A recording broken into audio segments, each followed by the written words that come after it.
Tyler Brooks had been walking through ice for 6 hours straight, and his legs were screaming at him to stop. The frozen surface of Valdres 7 stretched endlessly in every direction, a white nightmare that never changed. 6 months on this rock and every day looked exactly the same. White ice, gray sky, nothing else. He was the only human on this entire moon, stationed here as a terraforming engineer for the Colonial Development Corps. His job was simple enough: survey the terrain, mark drilling sites, send reports back to Earth. Boring work, but it paid well, and after his divorce, Tyler needed the distance from everything he'd left behind. The wind howled across the ice field, and Tyler checked his suit's temperature gauge. -120 degrees Fahrenheit. Just another normal day in paradise. He was about to mark his 3rd survey point complete when he heard it. A sound that definitely shouldn't exist on a lifeless moon. Chirping. Tyler stopped moving. The sound came again, faint and desperate, barely audible over the wind. For a moment he wondered if isolation was finally getting to him. Maybe he was hearing things. 6 months alone could do that to a person. But then he heard it again, clearer this time. His scanner lit up immediately. 3 life signatures, weak but present, coming from a glacial cave about 50 meters to his left.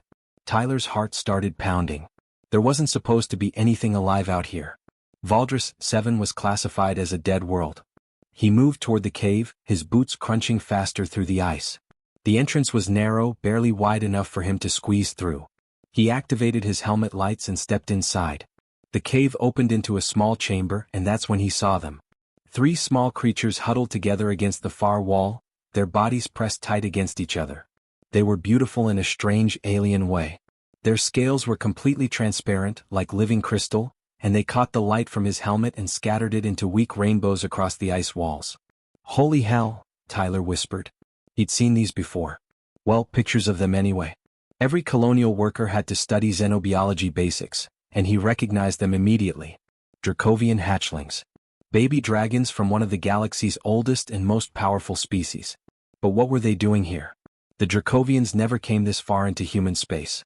They kept to themselves, proud and cold, wanting nothing to do with humans or any other warm-blooded species.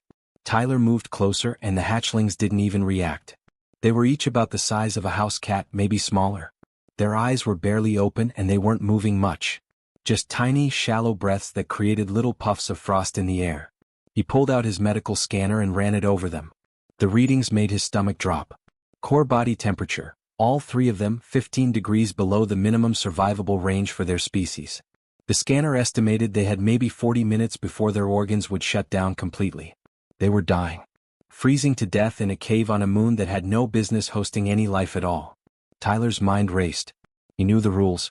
They drilled them into every colonial worker's head during training. Non-interference protocols with protected alien species.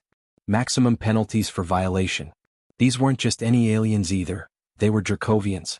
Messing with them could trigger an interstellar incident. But these were babies. Helpless babies abandoned in the cold. "Screw the rules," Tyler muttered. He stripped off his thermal jacket, the cold hitting him immediately even through his underlayer. His fingers were already going numb as he carefully scooped up all 3 hatchlings. They were so cold they felt like blocks of ice, their crystalline scales frigid against his skin. He wrapped them in his jacket and pressed them against his chest, feeling barely their heartbeats against his ribs. They were so light, so fragile. "Okay, little ones. Stay with me. I've got you." Tyler squeezed back through the cave entrance and started running. His habitat module was a mile away, maybe a little more. Normally he'd walk it easy, taking his time. But now every second counted. The wind fought him with every step. His lungs burned from breathing the freezing air. His legs felt like lead weights. But he didn't slow down. He couldn't. He kept one arm pressed against his chest, holding the hatchlings tight, feeling them shift slightly against him. Were they getting colder? Or was that just his imagination? His habitat module finally appeared on the horizon, a small gray dome against the endless white. Tyler pushed himself harder, his vision starting to blur from exhaustion and cold. His comm system was beeping warnings about his dropping body temperature, but he ignored them. 200 meters. 150. He practically fell through the airlock, gasping for breath as the door sealed behind him. The warming cycle kicked in immediately, and Tyler stumbled into his living quarters, carefully unwrapping the hatchlings from his jacket. Their scales were still ice cold, but their eyes opened slightly, looking up at him with a clarity that seemed almost human. "Welcome to my home, guys," Tyler said, his hands shaking as he activated every heat lamp he owned. "Let's get you warmed up." He had no idea what he just started. No clue that this moment would change everything, not just for him but for two entire species. All he knew was that 3 small lives needed help and he couldn't walk away. 3 weeks had changed everything about Tyler's life on Valdris 7. The Habitat's computer system, which Tyler had nicknamed Sally just to have something to talk to, wouldn't shut up about protocol violations. Every morning the same automated warning. Every evening, another reminder that he was breaking about 15 different colonial regulations by keeping the hatchlings. Tyler had stopped carrying around day 2. He'd named them within the first week. The largest one, with scales that shimmered like the northern lights, became Aurora. The middle one, whose scales reflected light like fresh snow, he called Frost. The smallest, who had tiny silver spots across her back that looked like stars, became Comet. The heat lamps he'd set up that first desperate night turned out to be basically useless. Oh, the hatchlings would sleep under them, curled up in a pile, but they never seemed truly comfortable. They were always restless, always searching for something more. It took Tyler 3 days to figure out what they really needed. It started with Aurora.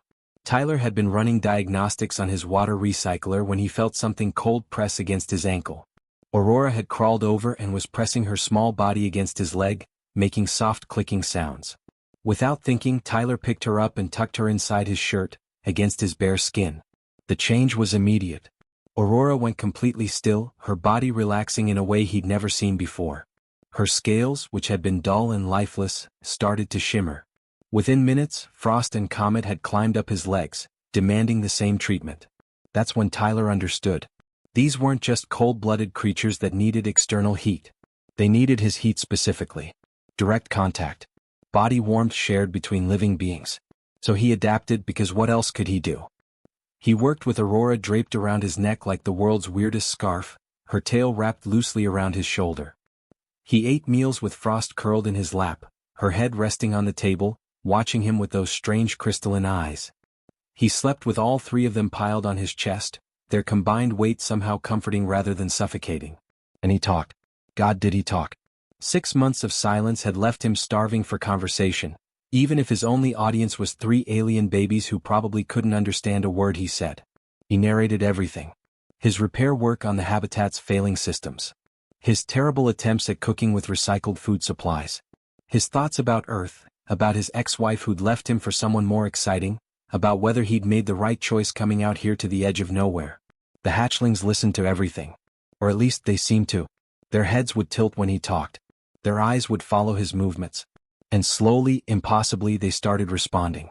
Aurora learned to chirp whenever he entered a room, a bright greeting sound that made his chest warm.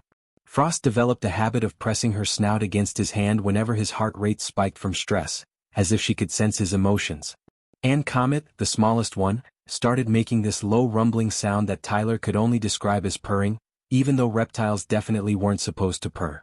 They were growing too. Way faster than anything in the Dracovian biology database suggested was possible. Within 2 weeks, they'd gone from cat size to the size of medium dogs. Their scales had transformed completely, shifting from that translucent crystal to vibrant, almost glowing colors. Aurora's blues and purples. Frost's whites and silvers. Comet's deep blues dotted with silver. Tyler had just started wondering if maybe, just maybe, he'd actually pulled this off when Sally's alarm blasted through the habitat. Incoming vessel. Dracovian signature. Distance 5,000 kilometers and closing. Tyler's blood went cold. They'd found him. He was standing in the airlock 20 minutes later when the Dracovian delegation materialized. 5 of them, each easily 8 feet tall, their bodies covered in dull gray scales that looked like armor. Their eyes were flat and reptilian, showing no emotion whatsoever. Aurora, Frost, and Comet pressed against Tyler's legs, not hiding exactly but definitely staying close. He could feel them trembling slightly, and he rested one hand on Aurora's head, trying to project calm he didn't feel. The lead Dracovian stepped forward. When it spoke, a small device on its chest translated the words into flat, emotionless English. Human. You are in possession of Dracovian property. 3 defective specimens that were designated for natural elimination. You will return them immediately. Tyler felt his jaw clench. Defective? Are you serious? Look at them. They're healthy. They're thriving. They are cold bloods.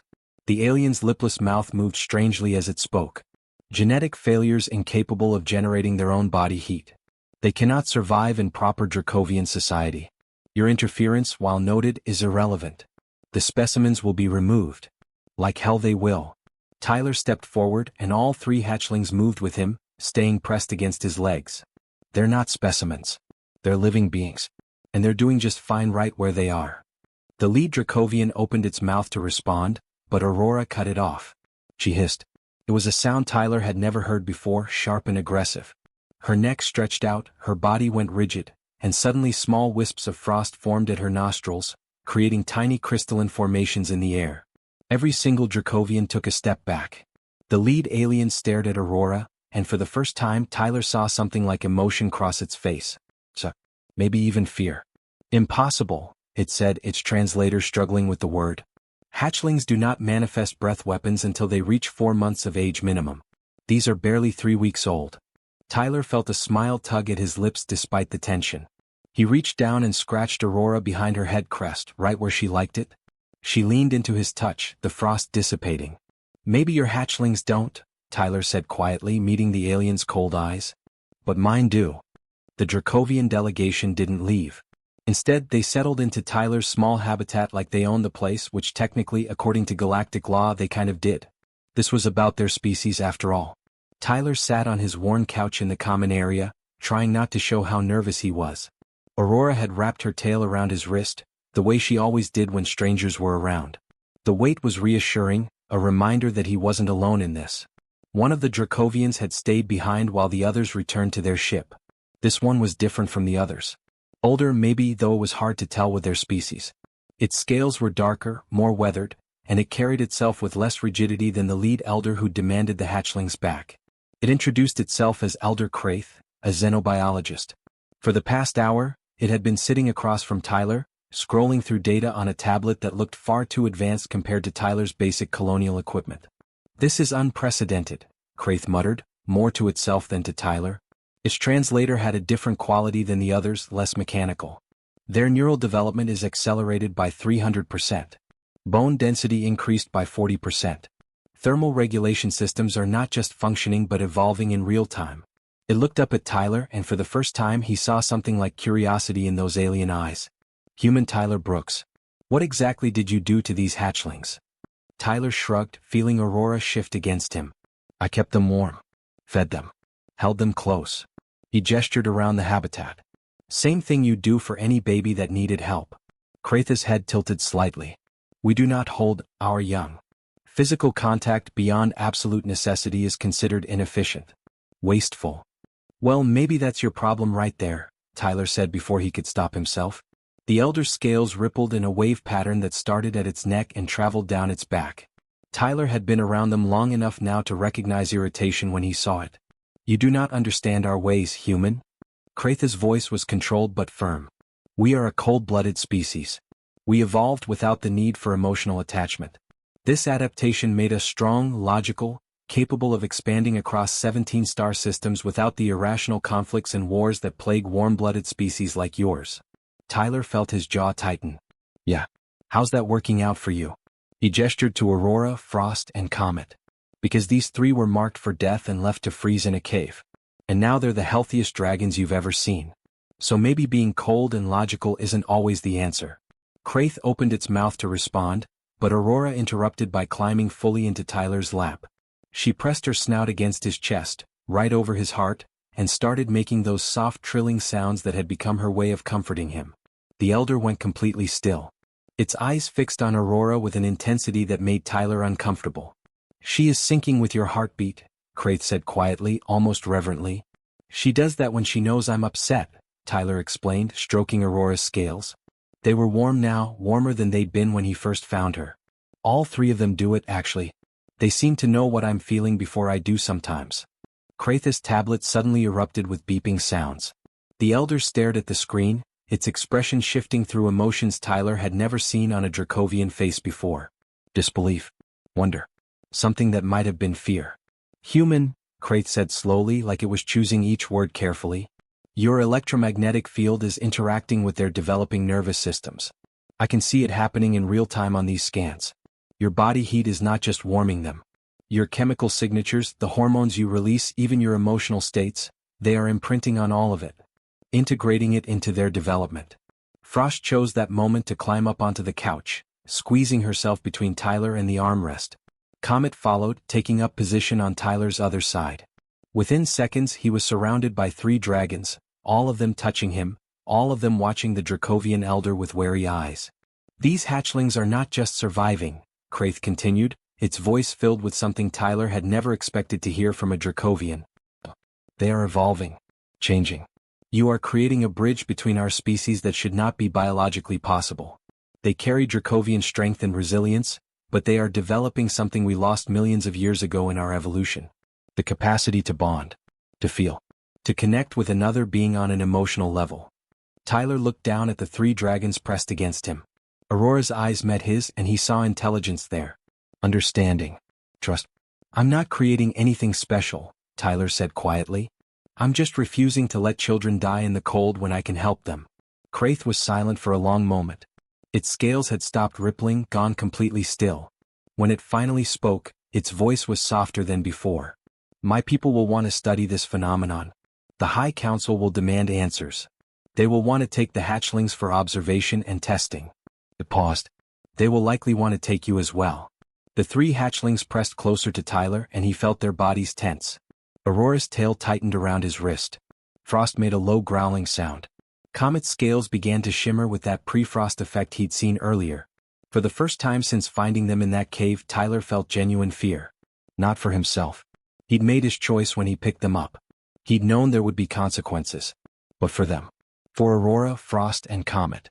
For 3 babies who'd done nothing wrong except trust the first person who'd shown them warmth. They're not going anywhere, Tyler said, his voice steady despite the fear coursing through him. And neither am I. Not willingly. Kraith studied him for a long moment, then looked at the hatchlings pressed protectively around the human who'd saved them. I believe you, the elder said finally. The question is whether the rest of my people will care. The solar flare hit Valdris, 7 like a hammer from hell. Tyler was hunched over his main console, running routine diagnostics on the water filtration system, when every alarm in the habitat started screaming at once. Red emergency lights bathed everything in blood-colored shadows. The main power core made a sound like a dying animal before the entire system shut down with a violent shudder. Sally, what's happening? Tyler shouted over the alarms. Massive solar event detected. The computer's calm voice somehow made everything worse. Direct hit. All primary systems offline. Secondary power systems compromised. External temperature dropping rapidly. Tyler's fingers flew across the emergency console, pulling up readings that made his stomach drop. Current habitat temperature? 68 degrees Fahrenheit and falling. At current rate of decrease, estimated survival time is 9 hours. 9 hours. 9 hours before his habitat became just another frozen tomb on this godforsaken moon. Aurora, Frost, and Comet had grown significantly over the past 6 months. They were now the size of large wolves, their bodies sleek and powerful. But right now they sensed his panic like they always did. All 3 crowded around him, pressing against his legs, making distressed chirping sounds that broke his heart. It's okay, Tyler lied, his mind already racing through options. The backup generator was in the storage bay. If he could get it running, maybe it would buy them another 3 hours. But that was still nowhere near enough time. Not with the kind of cold Valdris 7 could generate. The external temperature would drop to minus 200 degrees, maybe lower. His communicator crackled to life. Elder Kraith's voice came through, urgent despite the translator's flat tone. Human Tyler Brooks, we are detecting catastrophic system failure at your location. We have prepared emergency evacuation.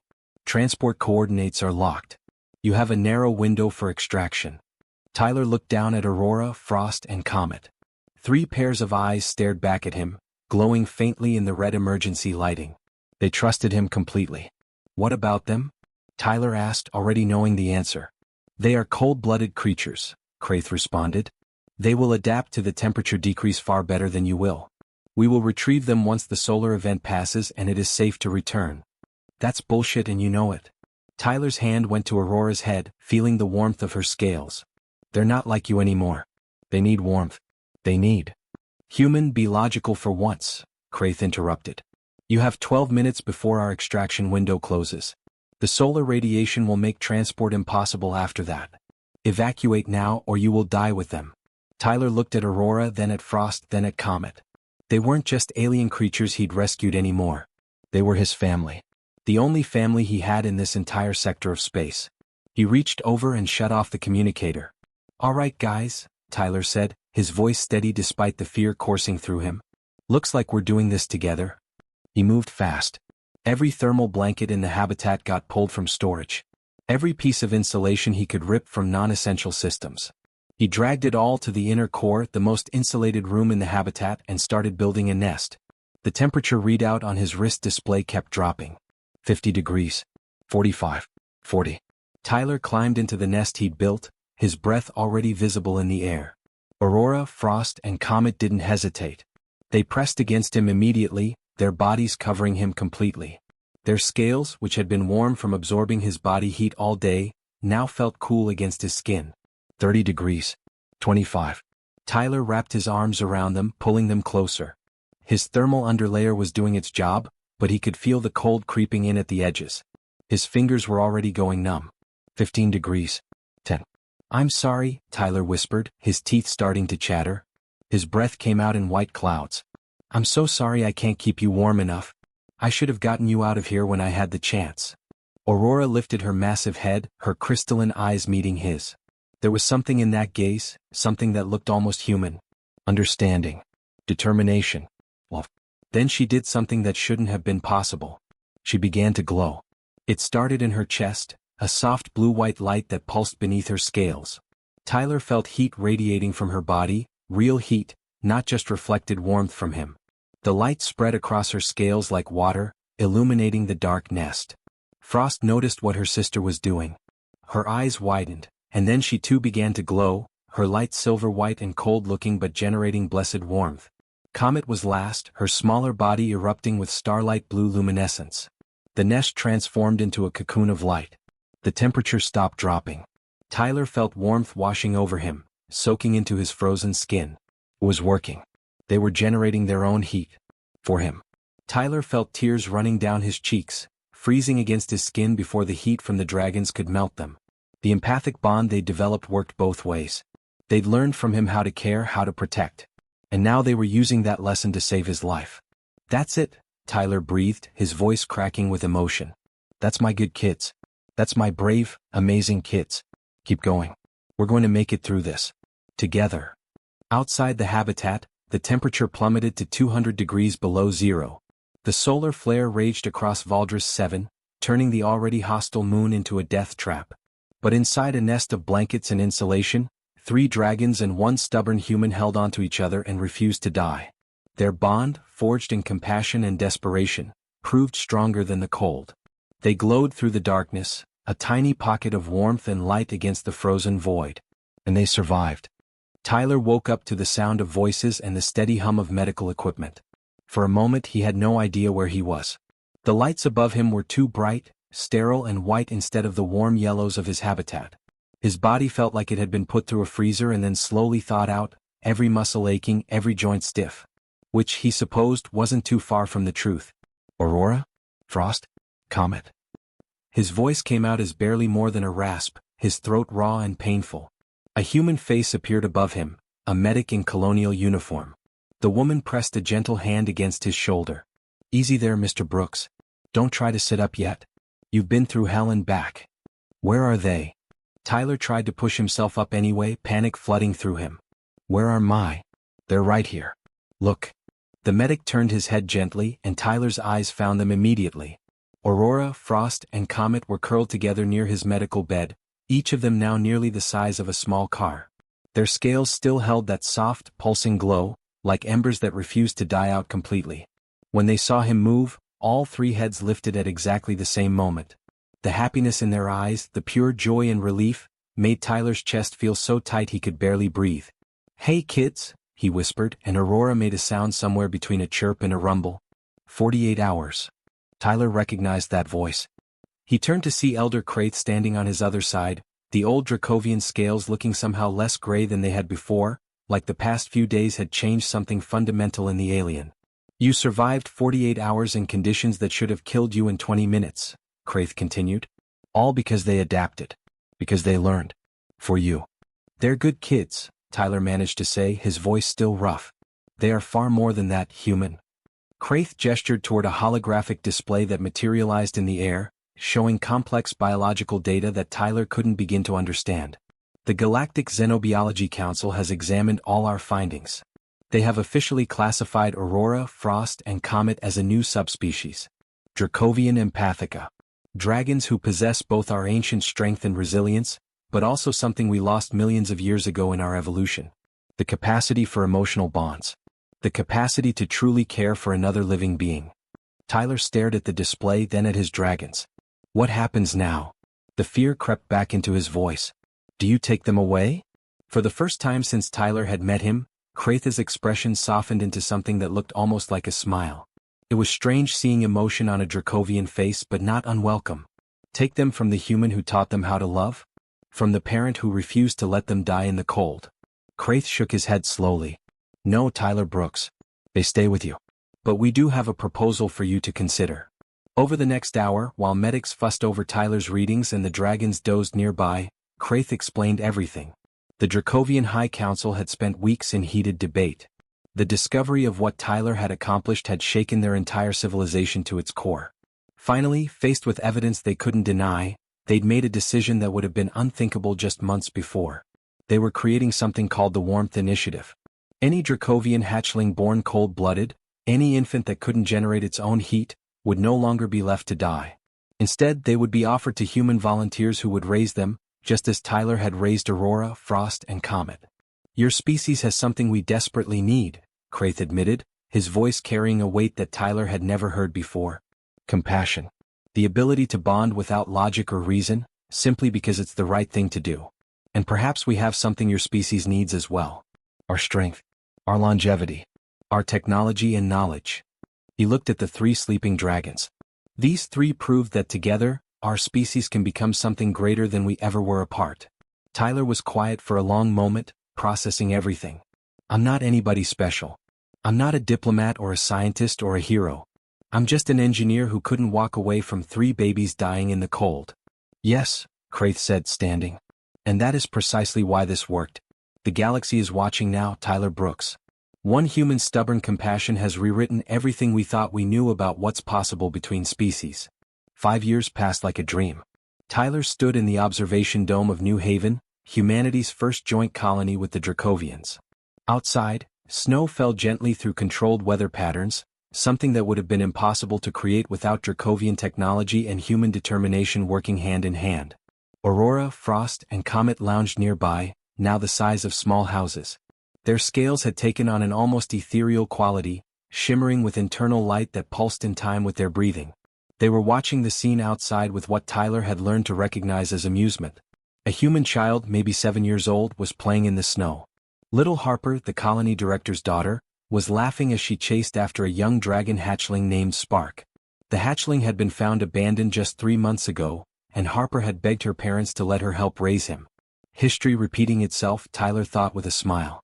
Spark breathed tiny puffs of frost into the air, and Harper squealed with delight, trying to catch the crystalline formations before they melted.